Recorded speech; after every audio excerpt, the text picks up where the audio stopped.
Hi! నమస్తే. Welcome to our channel. నేను మీ ప్రత్యూష. ప్రస్తుతం మనతోని సీనియర్ జర్నలిస్ట్ దాము బాలాజీ గారు మనతో ఉన్నారు. సార్‌తో మాట్లాడి మరిన్ని విషయాలు తెలుసుకుందాం. నమస్తే సార్. నమస్తే. సార్, ఒక ఇన్‌స్టాగ్రామ్ ఇన్‌ఫ్లుయెన్సర్ ఒక యువ జంట, డాక్టర్ జంటల మధ్య కూడా చిచ్చు రేపిందంటూ కూడా సోషల్ మీడియాలో బాగా వైరల్ అవుతుంది.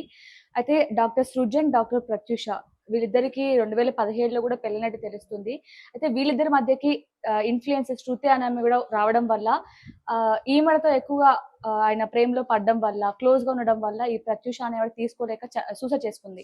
అయితే ఇప్పుడు ఈ కేస్ ద్వారా మనం ఏం తెలుసుకోవాలి? అంటే సమాజం ఏం నేర్చుకోవచ్చు? అలాగే శృతి వల్లే ఈ తప్పంతా కూడా జరిగిందంటూ కూడా చాలా మంది కామెంట్స్ పెడుతున్నారు. మరి దాన్ని ఏ విధంగా చూడొచ్చంటారు? ముందు ఈ సంఘటన గురించి చెప్తాను. ఇది వరంగల్‌లో హసన్‌పర్తిలో ఇద్దరు డాక్టర్లున్నారు. అల్లాడి సృజన్ అండ్ అల్లాడి ప్రత్యూష. వీళ్ళిద్దరికీ 2017లో పెళ్లయింది. వాళ్ళిద్దరికీ ఇద్దరు పిల్లలు కూడా. సో, ఇప్పుడు ఆమె నిన్న ప్రత్యూష సడెన్‌గా ఉరి వేసుకొని చనిపోయింది. దాంతో వాళ్ళ నాన్న రామకృష్ణ ఈ హసన్‌పర్తి పోలీస్ స్టేషన్‌లో ఫిర్యాదు చేశాడు. ఆయన ఫిర్యాదులో ఏముందంటే, ఇట్లా నా అల్లుడు ఒక అమ్మాయితో అఫైర్ పెట్టుకున్నాడు. ఆ అమ్మాయి పేరు శృతి. బుట్టబొమ్మ అనే ఒక ఐడీ పేరుతో ఇన్‌స్టాలో ఆమె రీల్స్ చేస్తుంటది. సో, మా అల్లుడికి ఆ అమ్మాయి పరిచయమైంది కొద్ది రోజుల ముందు. పరిచయం అయినప్పటి నుంచి మా అమ్మాయిని ఎమోషనల్‌గా టార్చర్ చేస్తున్నాడు మా అల్లుడు. ఇబ్బందులు పెడుతున్నాడు. దాన్ని తట్టుకోలేక అతని అఫైర్ ఆపుకోలేదు. ఎన్ని చెప్పినా. దాన్ని తట్టుకోలేక ఆ అమ్మాయి మా కూతురు ఒక నిరాశతో ఇంకా ఇతను మారడు, మనం ఈ సఫర్ అవ్వాల్సిందే జీవితాంతం అని చెప్పి ఆమె చనిపోయింది. తర్వాత ఇతను డైవోర్స్ ఇచ్చేస్తానని కూడా ఆమెను మెంటల్‌గా వేధించాడు. ఆమె డైవోర్స్‌కి రెడీగా లేదు. ఇతనేమో నీకు డైవోర్స్ ఇచ్చేస్తాను, నువ్వు సైలెంట్‌గన్నా ఉండు, లేదంటే డైవోర్స్ తీసుకొని వెళ్ళిపో అని బెదిరించడం మొదలుపెట్టాడు. దీన్నంతా తట్టుకోలేక నా కూతురు ఆత్మహత్య చేసుకుంది అని అతను ఇద్దరి మీద కంప్లెయింట్ ఇచ్చాడు. ఇటు డాక్టర్ సృజన్ మీద, అటు బుట్టబొమ్మ శృతి మీద ఇచ్చాడు. ఇప్పుడు పోలీసులు అతని డాక్టర్‌ని అదుపులోకి తీసుకున్నారు. అదుపులోకి తీసుకొని అతన్ని ఆ డిజిటల్ ఎవిడెన్స్ అంతా కూడా పరిశీలిస్తున్నారు. వీళ్ళిద్దరి మధ్య అఫైర్ వాస్తవమేనా కాదా? ఏం జరిగింది అని డాక్టర్ వైపు నుంచి అతని కన్ఫెషన్ ఏంటి? అతనేం చెప్తాడో అది. అట్లాగే శృతిని కూడా విచారిస్తున్నారు. శృతి ఏం చెప్తుంది? ఆ అమ్మాయికి నిజంగానే తనతో అఫైర్ ఉందా? అవన్నీ కూడా వాళ్ళు అంటే ప్రాథమిక విచారణ అంటారు కదా! ప్రాథమిక విచారణ జరుపుతున్నారు. ఆల్రెడీ సెక్షన్‌లు కూడా రెడీ చేశారని చెప్తున్నారు. అంటే ఇంకా నిర్దిష్టంగా ఏ సెక్షన్‌లో అని ఇంకా చెప్పలేదు గానీ, మామూలుగా అయితే ఇట్లాంటి కేసులో సూయిసైడ్ అబెట్మెంట్ అంటారు. అంటే ఆత్మహత్యకు ప్రేరేపించడం. రెండోది హరాస్మెంట్ కింద కూడా కేసు పెట్టొచ్చనమాట. సో, ఈ 2 సెక్షన్‌లు పెట్టడానికి వాళ్ళు తగిన ఆధారాల కోసం ట్రై చేస్తున్నారు. ఎందుకంటే ఇతను ఫేమస్ కార్డియాలజిస్టు, ప్రత్యూష ఏమో డెంటల్ సర్జన్ అనమాట. సో, వీళ్ళది కొద్దిగా ఎలీట్ కేసు కాబట్టి కొంత ఆధారాలు సేకరించిన తర్వాతే సెక్షన్‌లను పెట్టాలన్న దీంట్లో పోలీసులు ఉన్నట్టుగా అయితే తెలుస్తుంది. పోలీస్ వెర్షన్ కంప్లీట్‌గా వస్తే మనకి ఈ కేసుకు సంబంధించి మరిన్ని డీటెయిల్స్ అయితే మనకొస్తాయి. అయితే ఇప్పుడు జనరల్‌గా ఏందంటే ఇట్లాంటివి జరిగినప్పుడు సమాజం ఎలా రియాక్ట్ అవుతుంటది అనేది ఒక అంశం అయితే, అసలు ఇలాంటివి జరిగినప్పుడు దీన్ని ఎలా అర్థం చేసుకోవాలి? దీంట్లో నుంచి ఏమి గుణపాఠం ఇతరులు నేర్చుకోవాలి అనేది ప్రధానం. ఎప్పుడైనా కూడా టేక్ అవే అంటారు. ఇది ప్రధానం. అయితే ఇక్కడ నాలాంటి వాళ్ళకి ప్రాబ్లమ్ ఏందంటే డేటా మొత్తం లేదు. మనకిప్పుడేందంటే ఆ రామకృష్ణ ఇచ్చిన కంప్లెయింట్‌లో ఏముందో అది మాత్రమే మనకు తెలుసు. ఈ డాక్టర్ సృజన్ వెర్షన్ ఏంటి? ఆ శృతి వెర్షన్ ఏంటి? ఈ 2 కూడా తెలీదు.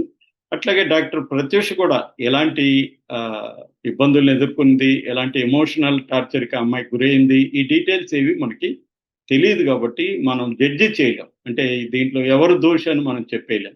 మామూలుగా చనిపోయిన వాళ్ళ పట్ల కొంత సానుభూతి ఉంటది కాబట్టి, ఇప్పుడు సమాజం అంతా ఏమైందంటే శృతి విలన్ లాగా అయిపోయింది అందరికి. 'పతి పత్ని ఔర్ వో' అనే సినిమా లాగా ఈజీగా శృతి. అదే మనకి గతంలో 'స్వేచ్ఛ', పూర్ణచందర్, వాళ్ళ భార్య స్వప్న వీళ్ళ ముగ్గురిది తీసుకున్నప్పుడు అక్కడేమో విలన్ పూర్ణచంద్ర అయిపోయాడు. అంటే ఇటు భార్యను మోసం చేశాడు, ఇటు స్వేచ్ఛని కూడా మోసం చేశాడని పూర్ణచంద్రను విలన్ చేశారు సమాజం. ఇక్కడికొచ్చేసరికి ఈ సింగిల్ వుమెన్‌గా ఉంటున్న ఈ అమ్మాయి శృతిని విలన్ చేసి పండంటి కాపురంలో చిచ్చు పెట్టింది, ఒక ఇద్దరు డాక్టర్ల కుటుంబాన్ని నాశనం చేసింది అని ఆమెని చెప్తున్నాం. నిజానికి ఇది కాంప్లెక్స్ ఇష్యూ. ఇది మనం శృతినో ఒకరిని నిందించేసి అమ్మాయి అయిపోయింది నేను చెప్పేశానని ఊరుకుంటే ఏం లాభం లేదు. మామూలుగా ఇలాంటి దీంట్లో ముందుగా నేను డాక్టర్ ప్రత్యూష సైకాలజీ ఏంటి అనేది ముందు మాట్లాడతాను. డాక్టర్ ప్రత్యూష నిజానికి ఆమె ఇండిపెండెంట్ గా ఒక ఎంతో మంది కళ్ళగని ఒక ప్రొఫెషన్ లో ఉంది, ఒక డెంటల్ సర్జన్ గా ఉంది. అలాంటి ఆమె భర్త వేరే అఫైర్ పెట్టుకున్నప్పుడు ఆమెకి మార్చాలని ట్రై చేసి ఉంటుంది. ఫస్ట్ లో మారి ఉండడు, ఇతను స్ట్రాంగ్ గా ఉండుంటాడు. అట్లాంటప్పుడు ఆమె ఏం చేయాల్సి ఉందంటే ఆమె బయటకు వచ్చేసి ఇండిపెండెంట్ గా ఉండగలిగిన పరిస్థితులంతా ఆమెకి ఫైనాన్షియల్ గా అయితే ఉన్నాయి. ఫైనాన్షియల్ గా కానీ ఆమె చేస్తుండొచ్చు. అట్లాగే పేరెంట్స్ కూడా ఆమెకి ఎంత హెల్ప్ చేస్తారో మనకు తెలియదు. కానీ జనరల్ గా ఇలాంటి కేసుల్లో ఇలాంటి సిచ్యువేషన్ లో ఉన్న మహిళ, ఎందుకంటే మా ఫ్రెండ్ సైకాలజిస్ట్ ఉన్నాడు, అతని దగ్గరికి ఇలాంటి కేసులు మొన్న కూడా ఒక కేసు వచ్చింది. ఆ కేసులో అయితే భార్యకి ఏ రకమైన సపోర్ట్ సిస్టమ్స్ లేవు, ఫైనాన్షియల్ అండలేదు, ఏమీ లేదు. ఆమెకి భర్త అయితే అఫైర్లు పెట్టుకొని ఆమెను చిత్రహింసలు పెడుతున్నాడు. అప్పుడు మా ఫ్రెండ్ ఇచ్చిన సలహా ఏంటంటే అతను మారడని తెలిసినప్పుడు ఇంకా అతనితో ఫైట్ చేయడం అనవసరం. నీకు బయట వచ్చి బతికే పరిస్థితి లేదంటున్నావు కాబట్టి, భర్త మీదే ఆధారపడాలి కాబట్టి అతనితో ఫైట్ చేయడం మానేసి నీ కెరీర్ని, నీ లైఫ్ మీద నువ్వు ఫోకస్ పెట్టు, నీ పిల్లల మీద ఫోకస్ పెట్టుకో. లేదంటే ఇది నెవర్ ఎండింగ్ ప్రాసెస్. నువ్వు గొడవపడేకపోతే అతను కొడుతుంటాడు, నీకేమో ఎవరు అడిగడానికి సపోర్ట్ సిస్టమ్ లేదు అని ఒక సలహా ఇచ్చాడు అనమాట సైకాలజిస్ట్. ఈమె కూడా ఈ డాక్టర్ గా ఉండి కానీ సైకాలజిస్ట్ దగ్గరికి పోయింటే ఈమెకి కూడా కొంత సైకాలజికల్ సపోర్ట్ దొరికేది. కాకపోతే మన దేశంలో ఇప్పటికి కూడా ఏంటంటే సోషల్ కండిషన్ ఎలా ఉందంటే, ఒక భర్తతో విడిపోయిన భార్య పట్ల అందరూ కూడా తక్కువగా చూస్తారు. అంటే ఈమెదో ఏదో లోపం ఉంది కాబట్టి అతను వేరే అఫైర్ పెట్టుకున్నాడని ఆమెనే నిందించడం అవన్నీ జరుగుతుంది. మేబీ అవంతా ఉండొచ్చు. రెండోది ఏంటంటే డిటాచ్మెంట్ ఒకటి ఉంటుంది. అతనితో ఒక అటాచ్మెంట్ థియరీ అంటారు. అటాచ్మెంట్ నుంచి డిటాచ్ అవ్వాలి. డిటాచ్ అవ్వకుండా ఈమె అటాచ్మెంట్ లో నుంచి కూడా ఈమె రాలేకపోయింది.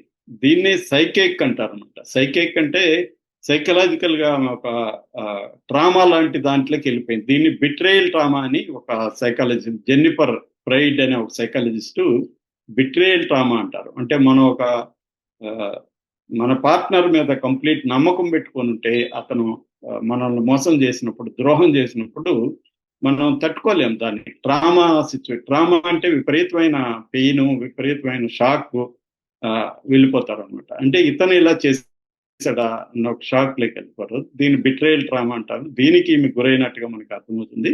దీని నుంచి ఆమె బయటికి రాలేకపోయింది. దీన్ని కాగ్నేటివ్ డిస్టార్షన్ అంటారు మామూలుగా సైకాలజీలో.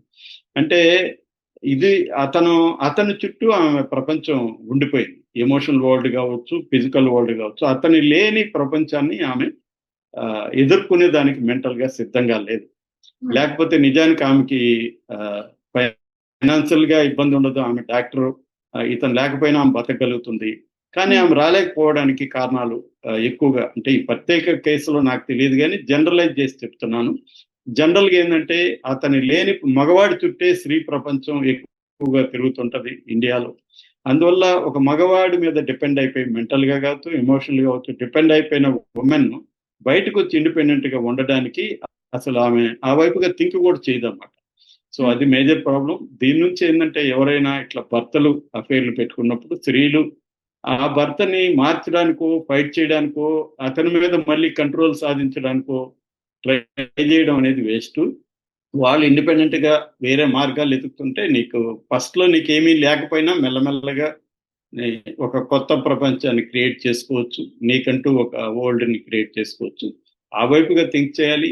మనకి సపోర్ట్ సిస్టమ్ ని వెతుక్కోవాలి. అంటే సైకాలజిస్ట్ దగ్గరికి వెళ్ళడం, లేకపోతే ఎవరైనా ఫ్రెండ్స్ తో డిస్కస్ చేయడం, ఇవి చేయాలి తప్ప అంటే ఫేస్ చేయాలి. ఫేస్ చేయకుండా డెత్ అనేది ఒక ఎస్కేప్ లాగా చూడకూడదు. దానివల్ల ఇప్పుడు వాళ్ళిద్దరు పిల్లలు పాపం అన్యాయం అయిపోతారు. ఎందుకంటే ఇతను స్వార్థపరుడు అని అర్థమవుతుంది మనకి.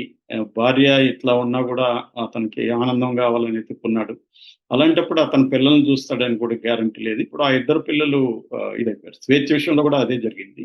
ఇక డాక్టర్ విషయానికొస్తే డాక్టర్‌కి చాలా సార్లు ఏం జరుగుతుందంటే పెళ్ళైన ఒక 7, 8 ఏళ్ళు పిల్లలు పుట్టిన తర్వాత ఆహ్, భార్య భర్తకు బోర్ కొట్టొచ్చు, భర్త భార్యకు బోర్ కొట్టొచ్చు, ఎక్సైట్‌మెంట్ కావాలనుకోవచ్చు, ఆహ్, వర్క్‌లో స్ట్రెస్‌కి రిలీఫ్ కావాలనుకోవచ్చు.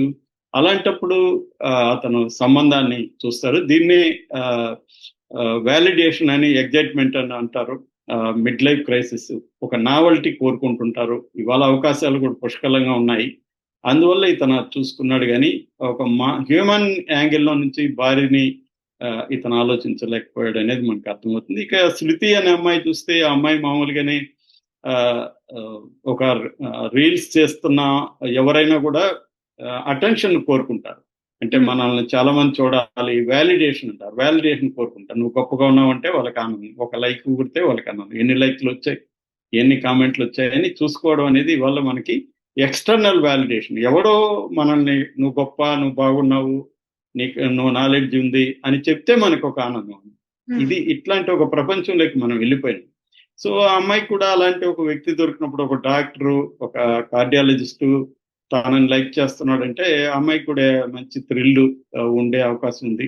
దాంతో ఆహ్, పెట్టుకుంది. రెండోది ఇలాంటివి జరిగినప్పుడు అఫెయిర్ సైకాలజీ అంటారు. అఫెయిర్ సైకాలజీ అంటే ఆ భర్త ఈమె దగ్గర ఒక నెరేటివ్ క్రియేట్ చేసుంటాడు. అదేందంటే, నా భార్య దగ్గర నాకు సుఖం లేదు.